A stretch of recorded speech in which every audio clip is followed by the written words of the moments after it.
আমাদের আশা ছিল যে অন্তত শেষ জীবনে উনি অন্তত সংসদে গিয়ে শেষবারের মতো আমাদেরকে অন্তত বিদায় জানাবেন বা দেশবাসীর উদ্দেশ্যে উনি কথা বলবেন। তো আমরা আজকে অত্যন্ত ব্যথিত।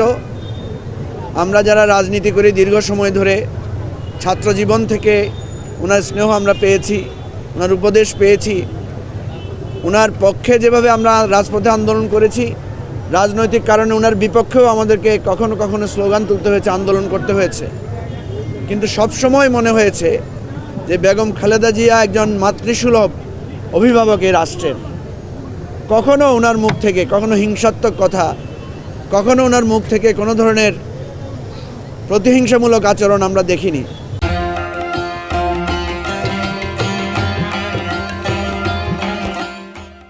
বরং সবসময় দেখেছি উনি ওনার এত জনপ্রিয় নেত্রী, তিনবার প্রধানমন্ত্রী ছিলেন, তারপরে ওনার কাছ থেকে কখনো অত্যধিক অহংকার বা প্রতিপক্ষের প্রতি কোনো ধরনের হেয় প্রতিপন্ন করে কথা কখনো ওনাকে আমরা বলতে শুনিনি, দেখিনি।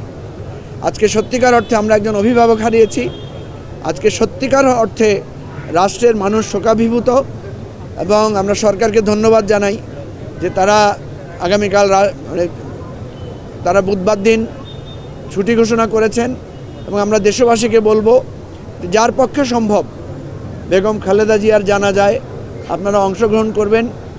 তার স্বামীর জানাজা ছিল বাংলাদেশের একটা সময়ের জন্য ইতিহাস, আর আমাদের প্রজন্মে ওনার জানাজায় আমরা সবাই একসাথে থেকে আরেকটা ইতিহাস আমরা রচনা করব, এটা আমাদের প্রত্যাশা। আমরা দেশবাসীর কাছে বলবো বেগম খালেদা জিয়ার জন্য দোয়া করবেন, আমরাও ওনার জন্য দোয়া করি। আল্লাহ যাতে ওনার যে ভুল ত্রুটিগুলো আছে সেগুলো ক্ষমা করে দেন এবং